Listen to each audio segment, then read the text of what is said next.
नमस्कार, मैं हूं विवेक रंजन और आप देख रहे हैं द क्रेडिबल न्यूज।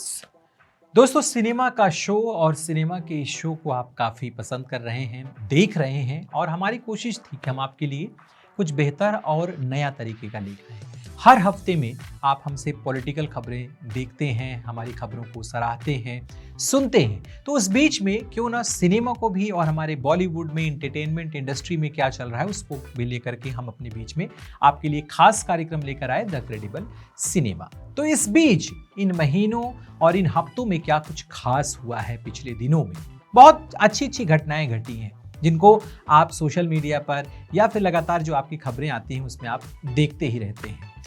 एक इंटरनेशनल फिल्म फेस्टिवल में रणवीर सिंह ने कुछ मजाकिया अंदाज में ऋषभ शेट्टी की जो फिल्म आई कांतारा का पार्ट दूसरा आया था और उससे पहले भी कांतारा आई थी, उसका ऋषभ शेट्टी का जो रोल था वो सब आप तो देख ही चुके होंगे और उनके जिस तरह के उसमें रोल को काफ़ी सराहा गया था, ये सब भी आप जानते हैं। फिल्म ने कमाई भी बहुत अच्छी की थी, ये भी आपको पता है।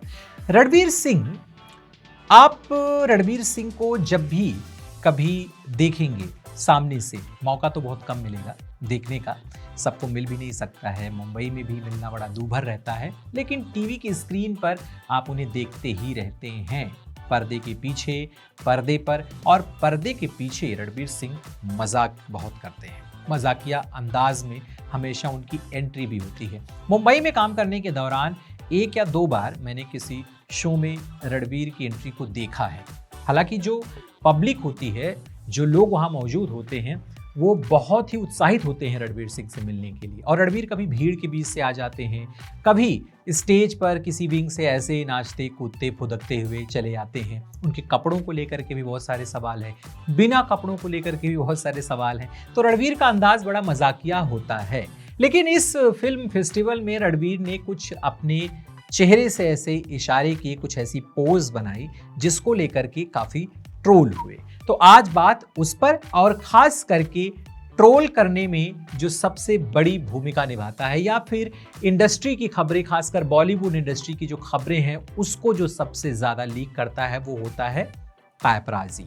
और इस पैपराजी शब्द पर जया बच्चन ने आखिर आपत्ति क्यों जताई? तो चलिए शुरू करते हैं अपना खास कार्यक्रम the credible cinema. Ranveer Singh, जो कुछ भी आप उन्हें कह लीजिए, आपके स्टार होंगे, आप उन्हें पसंद करते हैं। व्यक्तिगत तौर पर सभी को कोई ना कोई स्टार पसंद होता है, मेरा भी कोई पसंदीदा ज़रूर स्टार होगा। लेकिन अब हम खबर पढ़ने बैठे हैं तो खबरें तो सबकी ली जाएंगी, तो रणवीर सिंह की भी ये खबर हम ले ही लेते हैं कि आखिर क्या ज़रूरत पड़ी रणवीर सिंह को इस तरह के पोज देने की। इंडस्ट्री पूरी तरीके से जानती है कि रणवीर अपने आप को अलग तरीके से पेश करने के लिए जाने जाते हैं। उनकी फिल्में भी एकदम अलग होती हैं और फिल्म के बाहर भी जब किसी शो में जाते हैं, किसी इवेंट में जाते हैं तो वहाँ भी कुछ अलग अंदाज में वो दिखाई देते हैं। जब दीपिका उनके साथ होती है तब भी बहुत सारे मजाक वो करते हुए दिखाई देते हैं। उनके कपड़ों पर कई बार सवाल उठते हैं। कुछ साल पहले आपको याद होगा कि रणवीर सिंह बिना कपड़ों के न्यूड फोटो शूट कराए और काफ़ी चर्चा में रहे थे। वो न्यूड फोटो शूट कराने के बाद उन्होंने कई बार ये कहा भी, लोगों ने कहा इसमें आखिर आपत्ति क्या है, क्या पुरुष सुंदर नहीं हो सकता, क्या पुरुष न्यूड होकर के फोटो नहीं खिंचा सकता, तमाम इधर उधर की बातें हुई और शायद रणवीर को भी कोई फर्क नहीं पड़ा। लेकिन इस इंटरनेशनल फिल्म फेस्टिवल में जब रणवीर ने ऋषभ शेट्टी के सामने ही उनकी पोज को अपनी आंखों से दिखाया तो लोग थोड़ा सा नाराज हुए। खासकर वो लोग नाराज हुए जो उस फिल्म के प्लॉट को पसंद कर रहे थे या वहाँ के लोग जो उस फिल्म में दिखाई गई स्टोरी से जुड़े हुए थे, क्योंकि वह एक हमारी पौराणिक कथा से जुड़ी हुई स्टोरी थी, किसी देवी को लेकर की वह स्टोरी थी। तो उस तरीके का चेहरा, उस तरीके की आंखों को रणवीर सिंह जब करके बनाए तो लोगों ने कहा कि इस तरह का मजाक करना अच्छा नहीं लगता है। यानी कि हमेशा रणवीर को मजाक करना भी नहीं चाहिए ऐसे सेंसिटिव इश्यूज को लेकर के। लेकिन फिर क्या, वही बात, रणवीर अपना मजाक छोड़ नहीं सकते हैं, हमेशा मजाक करते ही रहते हैं। उनसे भी बहुत सारे लोग मजाक करते हैं, चाहे वो एंकर्स होते हैं, चाहे किसी शो में कोई होस्ट करने वाला होता है, और रणवीर भरपूर उसमें उसका साथ भी देते हैं। हालांकि रणवीर ने अब इसमें माफ़ी भी मांग ली। उन्होंने कहा कि उनका इंटेंशन ऐसा नहीं था बिल्कुल करने का, क्योंकि इंडस्ट्री है और एंटरटेनमेंट इंडस्ट्री है तो हर चीज़ को वो लोग एंटरटेन तरीके से ही करते हैं। तो रणवीर अभी साफ साफ ये कह रहे हैं कि उनका इंटेंशन किसी का मजाक उड़ाना नहीं था, बस केवल और केवल इंटरटेन करना था। अब दूसरी तरफ हम चलते हैं और जानते हैं कि पैपराजीज को लेकर के जया बच्चन इस समय इतना गुस्से में क्यों है। पैपराजी, हमने एक वीडियो आपको इससे पहले भी बताया था जब सनी देओल को लेकर के वीडियो बनाया था, और दिवंगत अभिनेता जो कि अब हमारे बीच नहीं है, धर्मेंद्र को लेकर के उस समय जो एक र्यूमर फैलाया गया पूरे मीडिया इंडस्ट्री द्वारा कि धर्मेंद्र की डेथ हो गई। हालांकि उस समय तक धर्मेंद्र थे और स्वस्थ थे, लेकिन फिर भी इंडस्ट्री ने इस खबर को ब्रेक किया कि धर्मेंद्र नहीं रहे।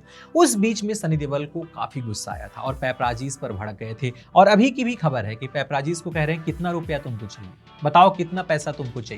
तो ऐसे एक्टर्स आखिर पैपराजीज पर क्यों गुस्सा हो जाते हैं? एंटरटेनमेंट दुनिया की खबरों को अच्छे से लिखने और बताने वाले बहुत सारे लोग हैं, बहुत अच्छे अच्छे फिल्म समीक्षक हैं जो उनकी खबरों को, वहां की खबरों को अच्छे से बताते हैं। लेकिन ये पैपराजीज की जो दुनिया है, जिसको लेकर के इस समय जया बच्चन काफी गुस्से में है।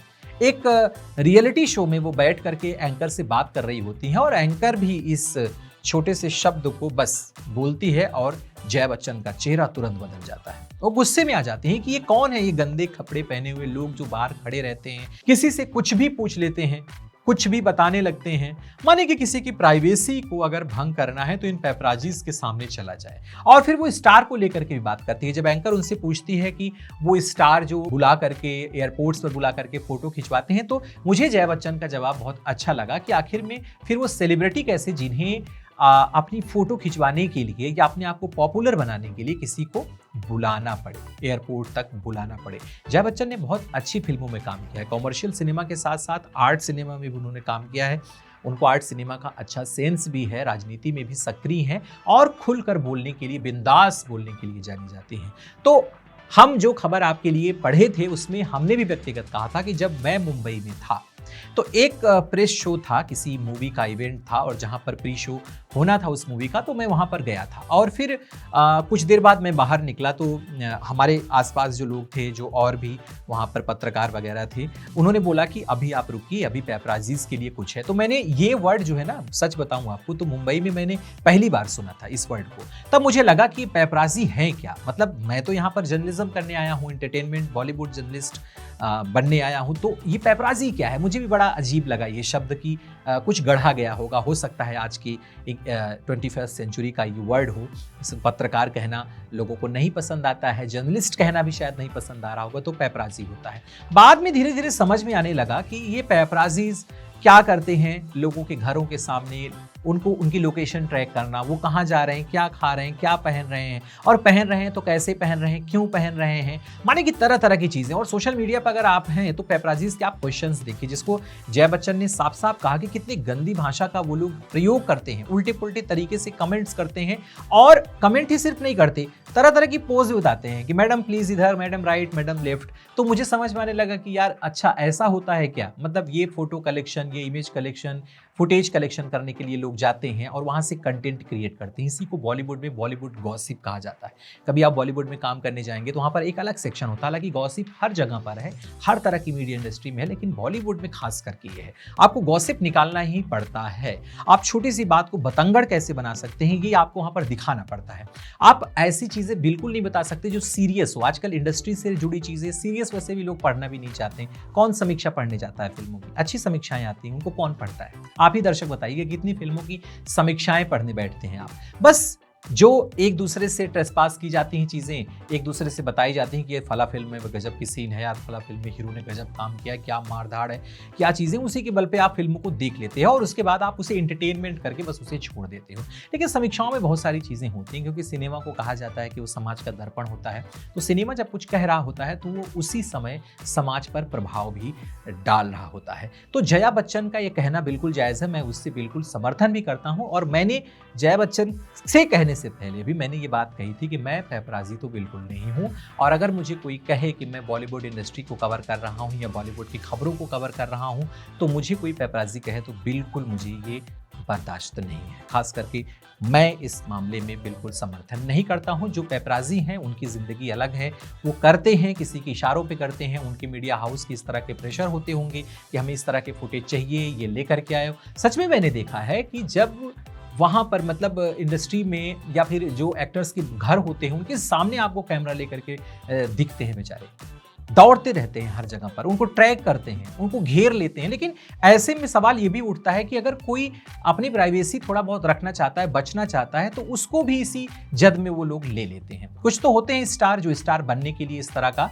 गेम खेलते हैं कि हम एयरपोर्ट पर आ रहे हैं, तो उनके पीआर ने उनको इन्फॉर्म कर दिया, बड़े बड़े लोगों को इन्फॉर्म कर दिया, और इसके पैसे भी अच्छे खासे मिलते हैं। और वो फिर ले करके कैमरा या फिर अपने कैमरा पर्सन को वहाँ पर स्टिंगर को भेज देते हैं, जा करके उनको ट्रैक करो, उनसे सवाल करो, और कुछ इधर उधर के जरूर सवाल करो जो आज का बड़ा मुद्दा बन पाए। तो ये सब चीज़ें तो होती हैं, इंडस्ट्री के पीछे की कहानी, उस पर ज़्यादा हम जाएंगे नहीं। अब हम आपको बता देते हैं कि ये पैपराजी का जो कल्चर है ये कहाँ से शुरू हुआ था। आप भी सोच रहे होंगे ना कि ये वर्ड यार इंडियन नहीं लगता है, फिर है कहाँ का ये चीज़।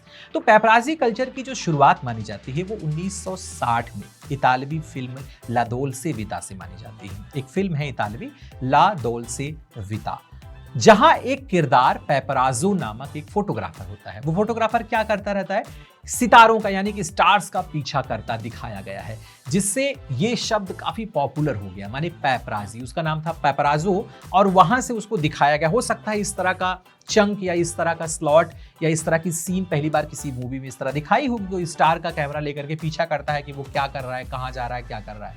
अब भले पीछा करते समय हो सकता है वो स्टार परेशान हुआ होगा, लेकिन जब वो कैमरामैन जो शूट करता है और उसको प्रेजेंट करता है पब्लिक के सामने, तो उस स्टार को भी अच्छा लगने लगा होगा, और ऐसे ऐसे कई स्टारों को अच्छा लगने होगा। तो एक कल्चर ऐसे डेवलप हो गया, इसे हम पॉप कल्चर कह सकते हैं। ये पॉप कल्चर अब लगातार बढ़ता चला गया है। तो फिर यहां से ये शब्द प्रसिद्ध हुआ। इससे पहले माना जाता है कि 19वीं सेंचुरी में ही घुसपैठिए फोटो पत्रकारिता प्रचलित थी। घुसपैठिए फोटो पत्रकारिता, इस वर्ड को आप जब सुन रहे हैं तो आप एकदम सोचिए कि जबरन घुस करके पत्रकारिता करना या जबरन घुस करके फोटो पत्रकारिता करना।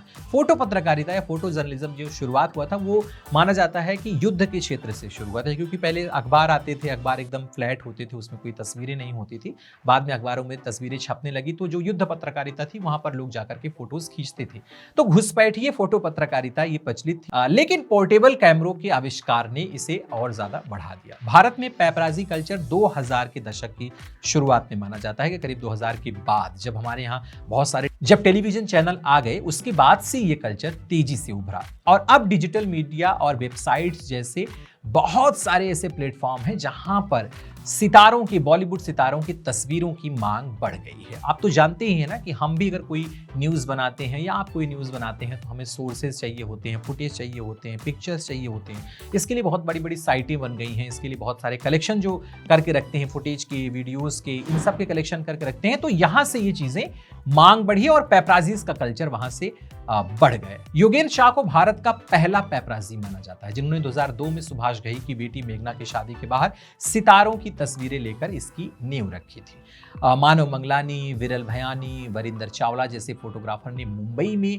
इस संस्कृति को और ज्यादा आगे बढ़ाया, जो एयरपोर्ट, जिम और इवेंट्स पर सितारों का पीछा करते हैं। 2016 में तैमूर अली खान के जन्म ने इसे चरम पर पहुंचा दिया था। आपको स्टोरी याद आ गई ना, तैमूर अली खान जब पैदा हुए थे तो वो जहां जहां भी जाते थे, करीना कपूर के साथ, सैफ अली खान के साथ, जहां जहां जाते थे तो उसके पीछे, और खासकर स्टार किड्स के तो पीछे ये पैपराजी लग ही जाते हैं कि वो क्या कर रहे हैं, और उससे वो पूरा कुछ स्टोरी बना देते हैं कि इनके पापा हैं, इनकी मम्मी है, इनकी खानदान है, ऐसा कर रहे हैं तो ये हो जाएगा, वो कर रहे हैं तो ये हो जाएगा। यही है गॉसिप। अब यह सोशल मीडिया से जुड़कर अब एक ब्रांड प्रमोशन का बड़ा माध्यम बन गया है। पैपराजी कल्चर ने गोपनीयता का उल्लंघन तो किया है। जैसा 1997 में प्रिंसेस डायना की मौत के बाद वैश्विक बहस छिड़ गई थी। बॉलीवुड में आलिया भट्ट, करीना कपूर जैसे सितारों ने बच्चों की तस्वीरों पर आपत्ति जताई थी, लेकिन भारत में अभी सख्त कानून नहीं है। सिनेमेटोग्राफी एक्ट हैं, बहुत सारे फिल्मों को लेकर के एक्ट हैं, निजता के हनन के बहुत सारे एक्ट हैं, लेकिन अभी इतना सख्त कानून नहीं बना है कि पैपराजीज के हर एक कल्चर पर कोई रोक लगा सके। लेकिन अब जया बच्चन ने इस तरफ इशारा तो कर ही दिया है कि इन पर लगाम लगाने की जरूरत है। तो आज हमने बात किया रणबीर सिंह के उस पोज को लेकर के जिससे ऋषभ शेट्टी को दिक्कत हुई, और उसके बाद रणबीर सिंह ने माफी मांगते हुए कहा कि उनका इंटेंशन बिल्कुल नहीं था। और फिर हमने आपको बताया पैपराजीज का कल्चर, जरूर आपको समझ में आया होगा। ऐसे ही इंटरेस्टिंग जानकारी के लिए हमें बताइए, और क्या आप देखना चाहते हैं सिनेमा की दुनिया से, हमसे क्या जानना चाहते हैं, कौन सी कहानी आप सुनना चाहते हैं, हमसे बताइए। हम हर हफ्ते आपके लिए लेकर आएंगे। तब तक के लिए देखते रहिए द क्रेडिबल सिनेमा, और हमारे इस वीडियो को अच्छा लगा हो तो जरूर शेयर करें।